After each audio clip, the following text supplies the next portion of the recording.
Saudara-saudari yang terkasih, kita jumpa lagi dalam Pelita Hati hari ini, Senin tanggal 3 Agustus 2020, hari biasa dalam Pekan Biasa yang ke-18.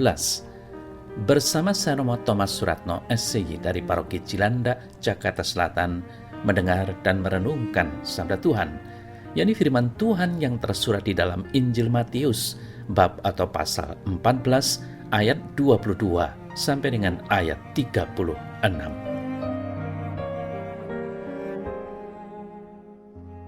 Sekali peristiwa, setelah mengenyangkan orang banyak dengan roti, Yesus segera memerintahkan murid-muridnya naik ke perahu dan mendahuluinya ke seberang.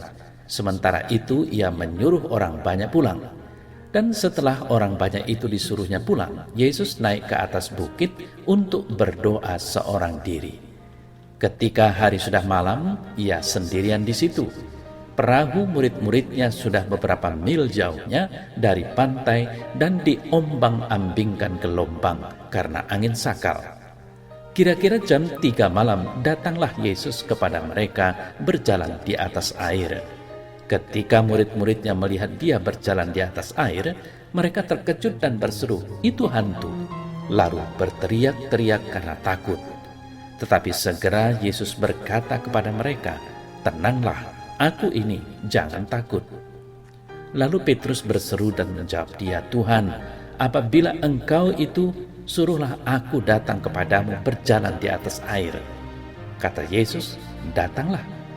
Maka Petrus turun dari perahu dan berjalan di atas air mendapatkan Yesus. Tetapi ketika dirasanya tiupan angin, takutlah ia dan mulai tenggelam lalu berteriak, "Tuhan, tolonglah aku." Segera Yesus mengulurkan tangannya, memegang dia dan berkata, "Hai orang yang kurang percaya, mengapa engkau bimbang?" Lalu mereka naik ke perahu dan angin pun redalah. Dan orang-orang yang ada di perahu menyembah dia, katanya, "Sesungguhnya engkau anak Allah." Setibanya di seberang, mereka mendarat di Genesaret.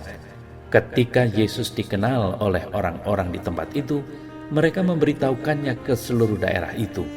Maka semua orang yang sakit dibawa kepadanya.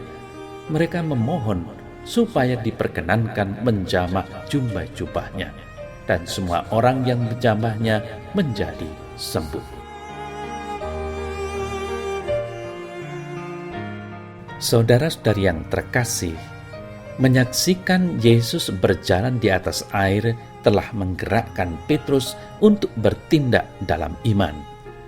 Petrus turun dari perahu dan berjalan di atas air untuk mendapatkan Yesus.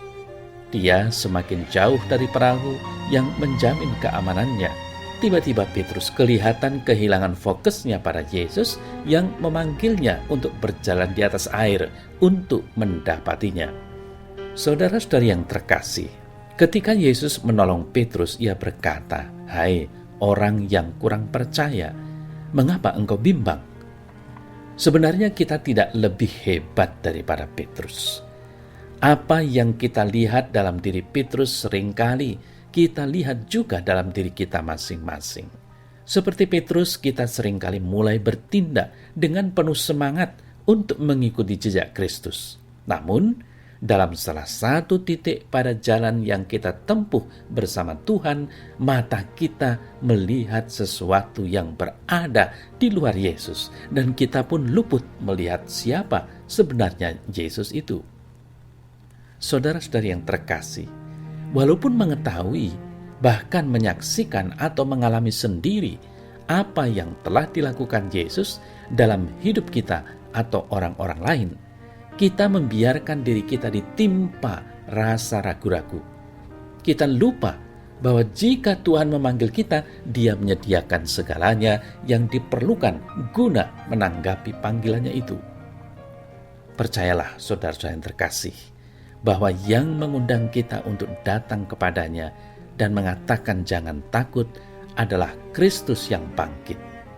Ia akan membebaskan, menyembuhkan, memperkuat diri kita, dan menopang kita terus selagi kita berjalan di atas air kehidupan yang bergelombang akibat badai.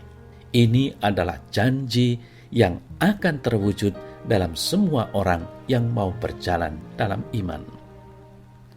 Saudara saya terkasih, kata-kata yang diucapkan oleh Yesus untuk menegur Petrus yang mendadak ragu dan takut dengan gelombang laut.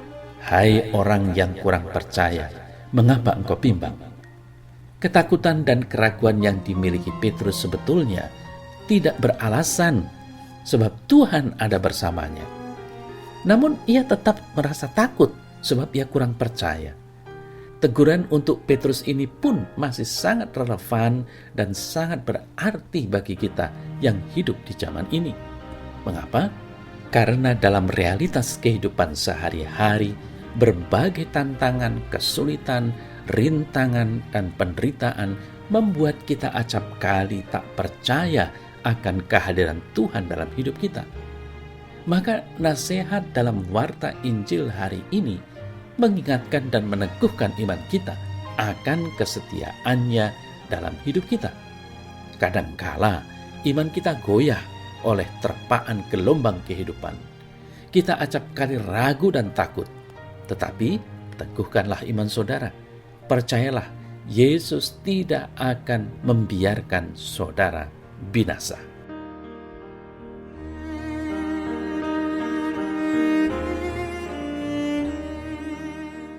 Ya Tuhan Yesus, ajarilah aku untuk berjalan dalam dunia yang penuh gejolak ini dengan iman yang teguh kepadamu.